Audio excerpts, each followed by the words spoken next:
There is a massive difference between struggling and struggling without fear.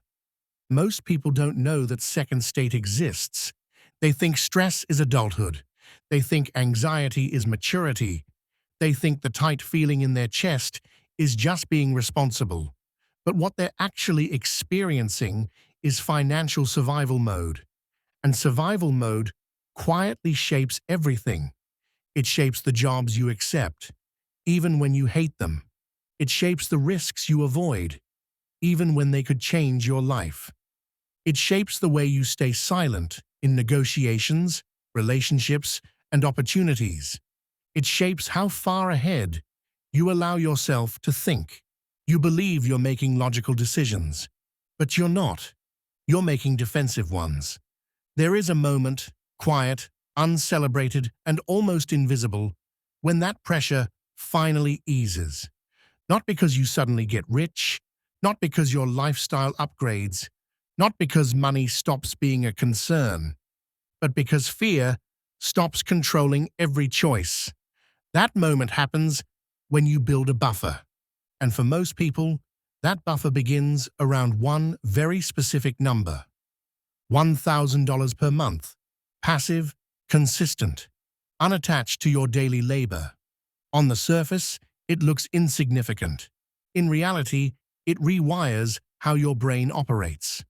Before this point, every financial decision carries urgency. You don't ask, "Is this the best long-term move?" You ask, "Will this keep me safe right now?"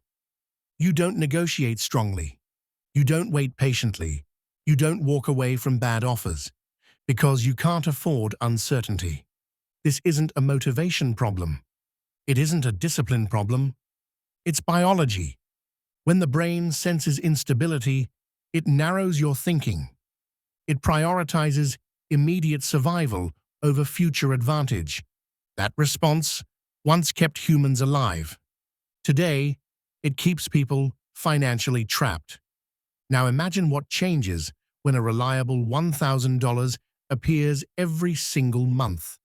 Not as a paycheck, not as overtime, not as something you have to earn again tomorrow. It shows up whether you're tired, whether you're sick, whether your job disappears. Your nervous system reacts before your thoughts do. It relaxes, not completely, but enough. Enough to pause, enough to think, enough to calculate instead of panic. That is the real power of this milestone. It doesn't make you wealthy. It makes you not desperate. And desperation is the most expensive mental state a person can live in. Once desperation fades, behavior changes automatically.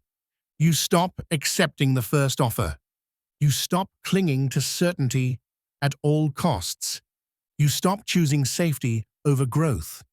You begin negotiating instead of complying, waiting instead of rushing, investing instead of hoarding. This is why two people with the same income, intelligence, and work ethic end up in completely different places. One stays reactive. The other becomes strategic. The $1,000 milestone matters because it sits right at the psychological anxiety threshold. Below it, money decisions are defensive. Above it, they become calculated. Same person, same skills, different future. Let's be clear about what this money actually does. It doesn't buy luxury. It doesn't replace your job. It doesn't eliminate risk. What it does is cover failure. Groceries, utilities, basic housing in many regions. It covers things went wrong. And once your brain knows failure isn't fatal, it stops sabotaging your future to protect the present. This is why people with even modest passive income behave differently. They are more willing to negotiate, more willing to switch jobs for upside, more willing to invest in long-term opportunities, not because they're braver, because they have a buffer. For some people, this shift might happen at $800. For others in expensive cities, it might require $1,500. But for most, $1,000 is the crossing point from anxiety to possibility. Now here's why this milestone feels more achievable than traditional wealth advice. $1 million feels abstract. Your brain shuts down when it hears it. But $1,000 a month feels concrete. You can reverse engineer it. Dividend-producing assets might require a few $100,000 invested. Rental cash flow might require one well-structured property. Digital systems might require time, skills, and patience instead of capital. Different vehicles, same destination.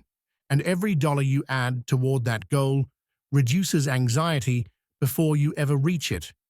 But this is where almost everyone sabotages themselves. They reach their first $100 or $200 in passive income and immediately start spending it. Not recklessly, quietly. A subscription here, an upgrade there, a smoother lifestyle. They treat it like bonus money. This completely destroys the psychological purpose of passive income. Because passive income only changes your life if you don't consume it. That first $1,000 is not spending money, it is seed capital. The moment you let it inflate your lifestyle, you lose the buffer. You're back to paycheck thinking, just with nicer surroundings. This is why so many people plateau. They don't fail, they stabilize. They reach a number that feels comfortable enough and stop building. But comfort is expensive. Let's slow down and look at the math most people rush past. $1,000 per month equals $12,000 per year.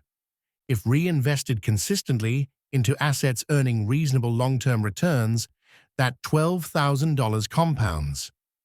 Over time, those assets begin producing additional income. That second stream exists without adding a single dollar from your job. That's the snowball. But most people never experience this curve because they get off too early.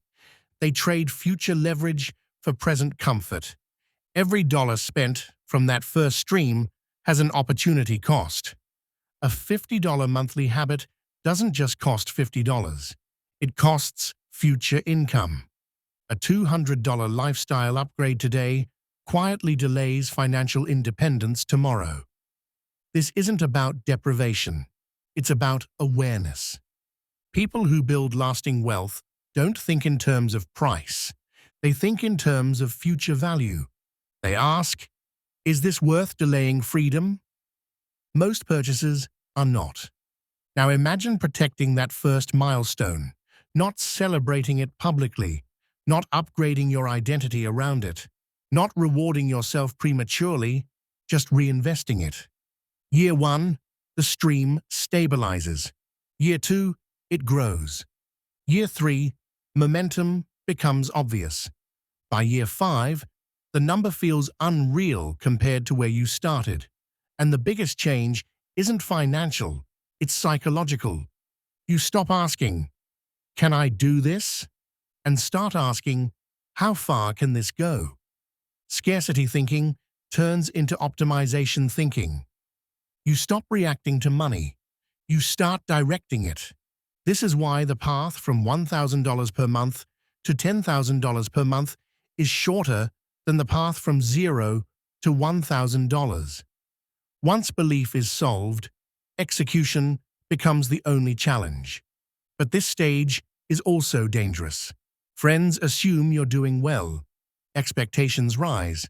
Lifestyle upgrades feel justified. If you're not intentional, the buffer disappears quietly, and you're back where you started, just better dressed. Here is the truth most people miss. The first $1,000 in passive income is not the reward. It is the entry fee. Spend it, and you stay comfortable but dependent. Protect it, and you build leverage.